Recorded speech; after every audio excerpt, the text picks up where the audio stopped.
Hello everyone and welcome back to Miss Key's Classroom. My name is Rachel and my goodness, it has been a very long time since I have sat down and filmed a video. I think it's been nearly 6 months in fact. The second half of this school year was absolutely crazy for me. I had 2 school camps, so I went on snow tour and I went on a Sydney and Canberra trip with all of my year 8s. Both of those things involved a lot of prep beforehand, and then I had my year 12s finishing up as well, and of course the craziness of the end of school year. So to be honest, my videos sort of took a back seat and I really haven't had a great deal of time to sit down and film. But now the school year is over and it is school holidays here in Adelaide, and so I'm finally sitting down to film a new video for you. This one came at the request of one of my followers over on Instagram. She is starting her first ever teaching role in the new year and was after some advice for what to actually do in the lead up to beginning your first role and also in the first couple of weeks. So that's what the focus of this video is going to be on. So if you've just graduated uni and you've landed your first contract, hopefully you'll find some of the tips and tricks that I share in this video really useful.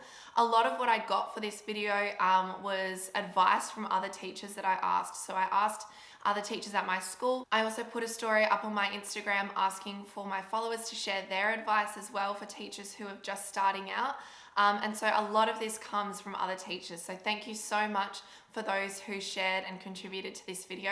I have written down lots of notes to share with you, and so hopefully you'll find a lot of it very useful.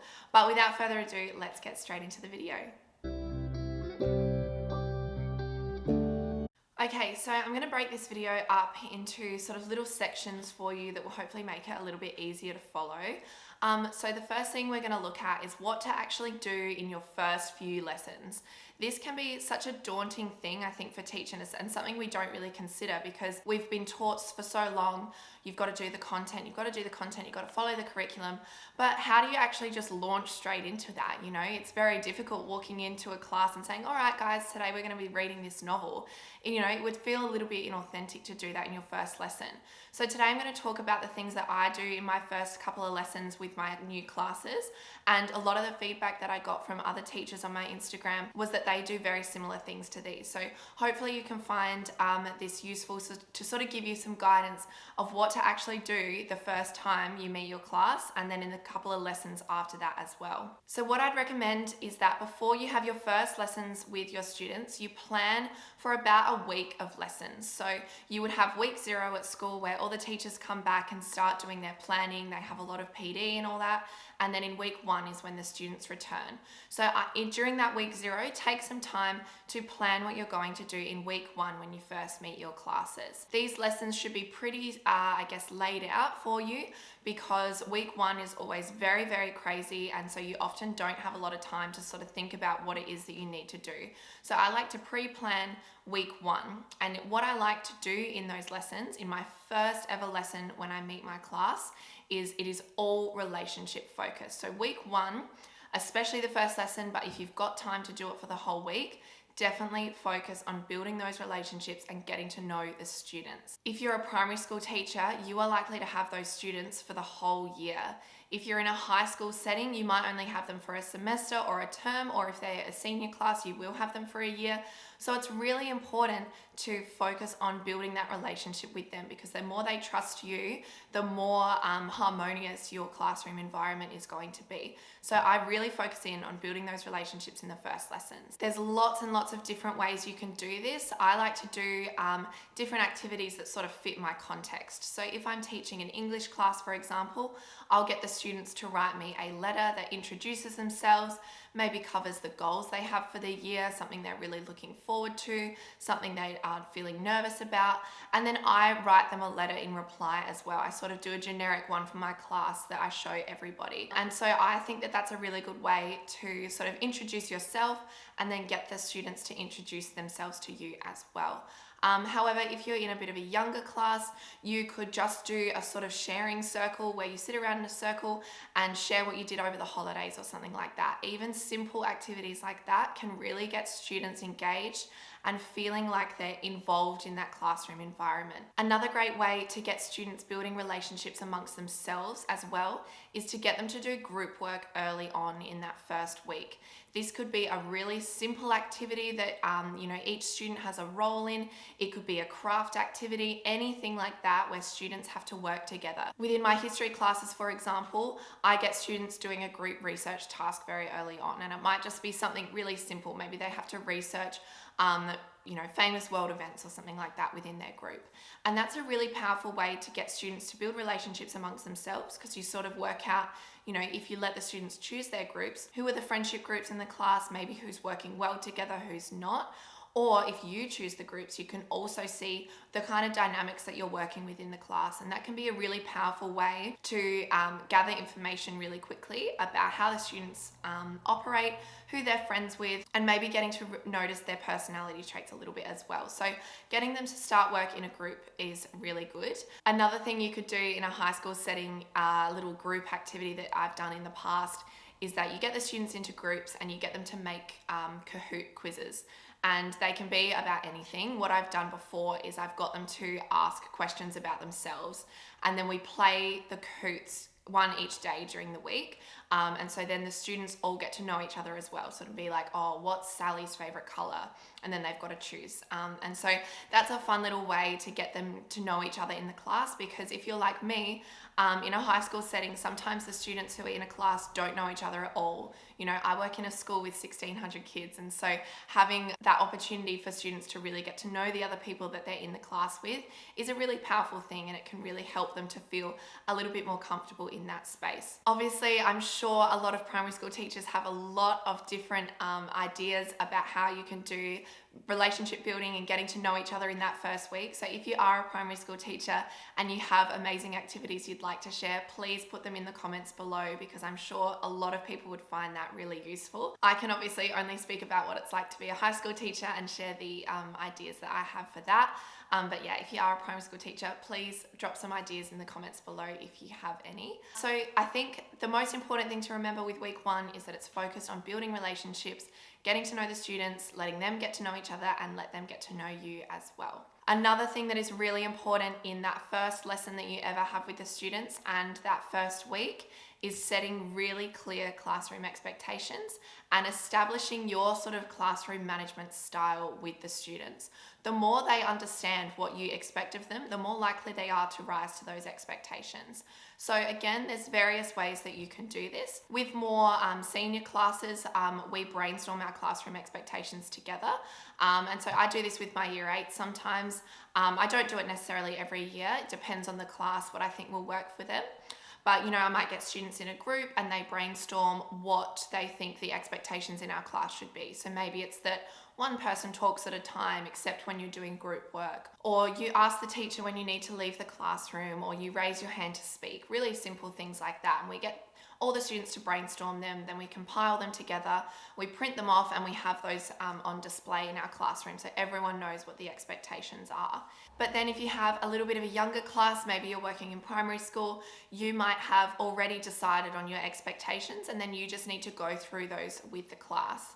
My advice for those would be keep them clear, keep them simple, and don't have too many of them, because the less there are, the easier they are for students to remember and actually adhere to those expectations. Another thing that you can do within those expectations is talk about what might happen if a student chooses not to follow those expectations. So how are you going to manage that behavior, and being really transparent with the students.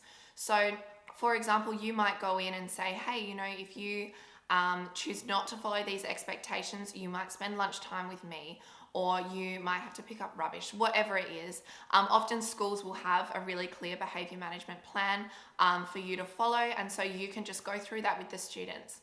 I think that the more transparent you are and the more honest you are about what the expectations are and the consequences of not following those, the more likely students are to rise to those expectations. So going in with a clear, behavior management plan is really useful as well, because it sets it up from the beginning. It makes it very clear to the students what those expectations are and what's going to happen if they choose not to follow them. Just on that as well, sorry, I know I'm going on a bit of a tangent here. Before you go into your first lesson, another behavior management thing to think about is seating plans. So I know a lot of primary school teachers mix up their tables a lot. They don't let students sit where they want. Maybe they only have a day a week where students sit where they want. They have little name tags for every class and all those sorts of things. Whereas in high school, maybe you don't have a seating plan. So having that in the back of your mind as well and thinking, okay, well, one easy way that I can manage behavior or work out who works well together is just choosing where students sit for the first week, then changing it up after that. And so that's something to consider doing as well, is a seating plan. Okay, so now we've talked about how in your first couple of lessons, you should be really focusing on building relationships, establishing your classroom expectations and the consequences of not following those as well. The last thing that you can focus on is your classroom routines. And this is a really powerful way to, again, be super transparent with the students about what you expect of them. But it also sort of makes your classroom management so much easier, because once you've established those routines, the students know what they are. You'll find that the starts of your lessons and the ends of your lessons will be a lot more smooth, and you won't sort of have those frustrations where students aren't doing what they're meant to be doing because they know what they're meant to be doing. So when I'm talking about establishing routines, this will look very different for each classroom and each year level that you're teaching. So for example, in a high school setting, one thing that my students do is that they know that they are to wait outside my class before they enter the room. They know that from the very first lesson, and we practice that. So definitely in my first lesson with my home group, they will all already enter the room without me being there. And so one of the first things I do is I say, okay guys, so one expectation that I have, or the way I like to start my lessons, is that you don't come in until I'm in the room. And I tell them that it's a safety thing. It's also, something nice that we can do in the morning where we can welcome each other to the class. And so they all leave their things inside, they all stand up, they go outside. I come in the room, I open the door and I say, good morning everybody, come on in. And so I know that might sound a bit silly, practicing something like waiting outside to come into the classroom, but students don't just learn by listening, they learn by doing as well. So talking through those routines and then practicing them is a really powerful way to make sure they actually stick in students' brains. So another kind of routine thing that I do is that students don't get their laptops out before I've asked them to. And so we practice that. So I'll say, okay, everybody, laptops closed for me, and they will literally practice closing their laptops. I then talk about how to get their attention. I like to raise my hand and I say, eyes and ears this way, everybody. And they do the same thing. They raise their hand when they're ready to listen and show me that they are ready to hear what it is that I have to talk to them about. And we practice that. And we practice it over and over again until everybody can do it and everyone is following that expectation. Obviously, for a primary school setting, those expectations might be very different. So you might have that they wait outside the classroom for you in the morning and that you welcome them in. And then maybe it is that they need to grab, something from their tray. They need to grab their pencil case and their book or something like that. And so practice doing that. Get the students to line up outside and you say, okay, good morning, everybody. What I'd like you to grab from your tray is your pencil case and your maths book or something like that, and get the students to practice those things. And for that first week of those lessons, get the students practicing those routines over and over again. And you'll see that by the end of the week, they'll be able to do it without even really thinking about it that much.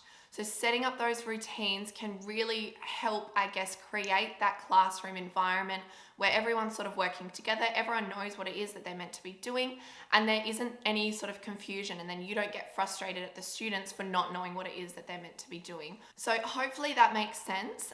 If you've got any questions about establishing routines, please pop them in the comments below and I will get back to you. But yeah, just a little recap. In your first week of lessons, you're going to plan for those lessons in week 0. So the week before, you're going to plan for what you're going to do in those lessons.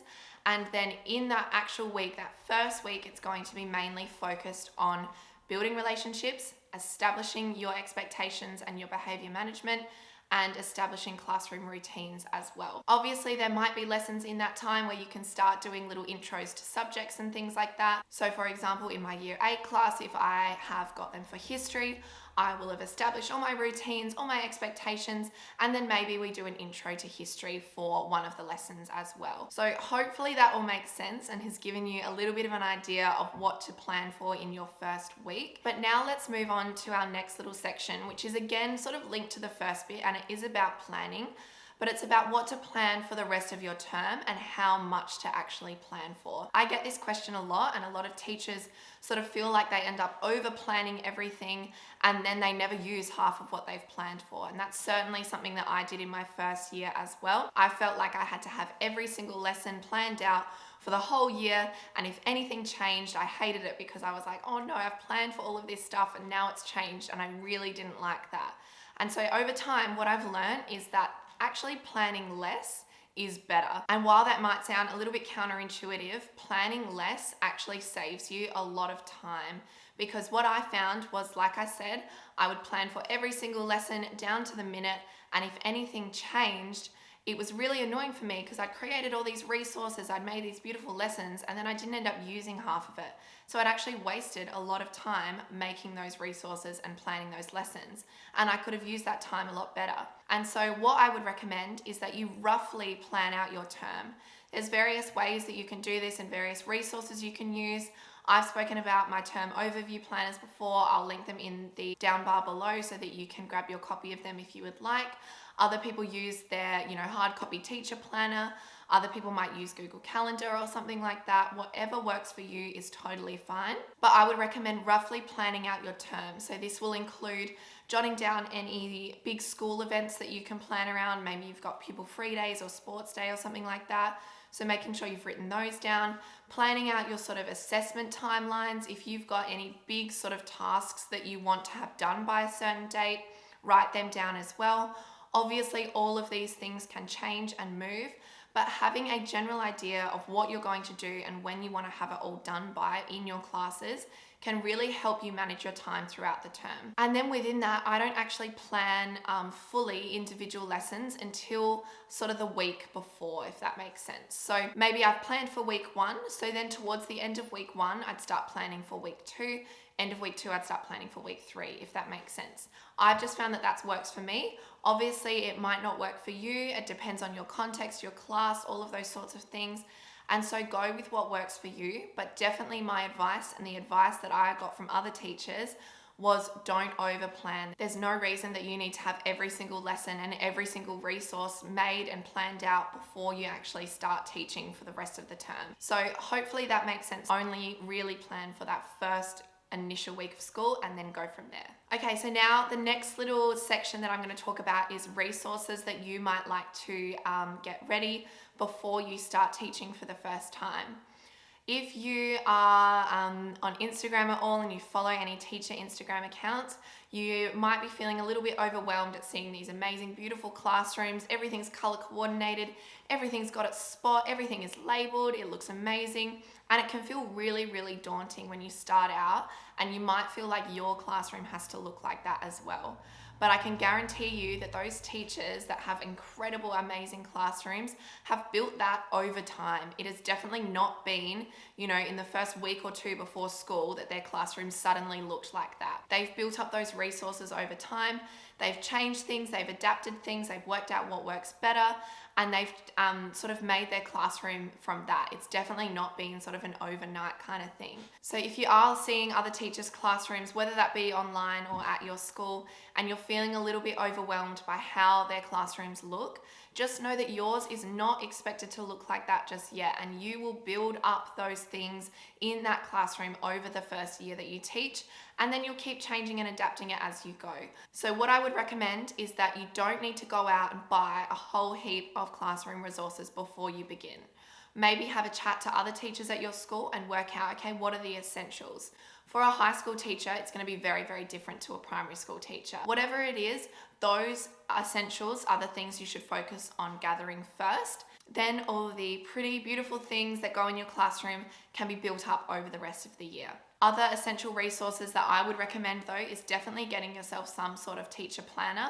Like I said before, I just use my term overview planners, but I know that a lot of primary school teachers love having their hard copy teacher planner. I'll link a few below. I personally don't use them because I just like planning in a different way. But if I was to get one, I'll link the ones that I would choose from below, and you might like to look at those. The other things that I would recommend is getting yourself some stationery. So it depends on your school. Some schools will provide this, others will expect you to get it. So working out what it is that your school expects you to buy. But most essentially some whiteboard markers, of course, and then some pens, pencils, texters, those sorts of things for your class as well is a really good resource to have. And then other things additional to that I've always found really useful is just a couple of notebooks to jot notes down in, especially in week 0, you're going to be getting a whole lot of information. So having something to write notes in is really useful. But then if we're talking classroom resources, you might just like to go on Teachers Pay Teachers, buy one of those big classroom packs or something, and then pick and choose your resources from that. But my number one advice, like I said before, is that your classroom does not have to be absolutely perfect before those students come in. The most important aspect of your classroom is you, and they are there to see you, not necessarily the pretty things that are up on the wall. So just bear that in mind, because I know that as a beginning teacher, it can be super daunting to see other people's classrooms looking amazing, and you feel like you need to do that as well. But please know that you don't, and you will build that up over this first year of teaching. Okay, so I've just got a few more points to touch on, and then I will wrap up this video. So the next thing I sort of touched on a little bit before, but networking is going to be super important during your first little teaching stints. So in week 0, definitely make an effort to talk to other teachers at school, get to know them, ask for their advice, because they are often a wealth of knowledge. And then during the term, try and suss out if there's sort of a mentor that you could work with, someone who can really help out with your subject, give you advice when you need it. Some schools do assign you a mentor when you are first starting teaching, so you might like to see if that's something that your school does as well. But networking with other teachers can be a really useful way to build up your resources, build up your knowledge, ask any questions that you might have. I've always found that a really amazing thing about the teaching community is that we are so willing to help other teachers, especially beginning teachers. People are really willing to help you out. So talking to other teachers, getting to know the teachers at your school, and really immersing yourself in that community is an amazing thing to do in your first year, and can really help you to, I guess, find your feet in the teaching community. And then the last thing I recommend that you do in your first week of teaching is make contact with the parents of your students in some way. This might look different depending on what year level you're teaching and whether you're in a primary or a high school context. But making contact with parents early, letting them get to know you, is a really good way of getting them involved in their students' learning and sort of starting to build that relationship with them. So I personally like to send an email home. I send an email to my year 8 parents and also my year 12 parents, just so that they have my email address and they can get in contact with me throughout the year if there is any concerns or questions that they might have. But maybe you might like to write out a little letter that you give to the students to take home, or maybe you have an acquaintance night that the school puts on where you can meet the parents. It's going to be different in every single context, so work out what it is that your school does and then go from there. But I would definitely recommend building that relationship with parents early on in the year and letting them get to know who you are, because at the end of the day, you're going to be spending a lot of time with their student, and so the more that they can get to know you, I think the better. Okay, so I think that brings us to the end of this video. I'm sure there's a lot of advice that I've probably missed, so if you have any other ideas of advice that you would give to people who are just starting their first teaching role, please drop it in the comments below. I'm sure it will be very helpful to them. But thank you so much for joining me for this video. I promise it will not be so long between videos this time, now that I've got time over the holidays to actually film some and edit them and get them out to you. But for now, thank you so much for joining me. I hope you have a wonderful rest of your day, and I'll see you very soon in my next video. Bye!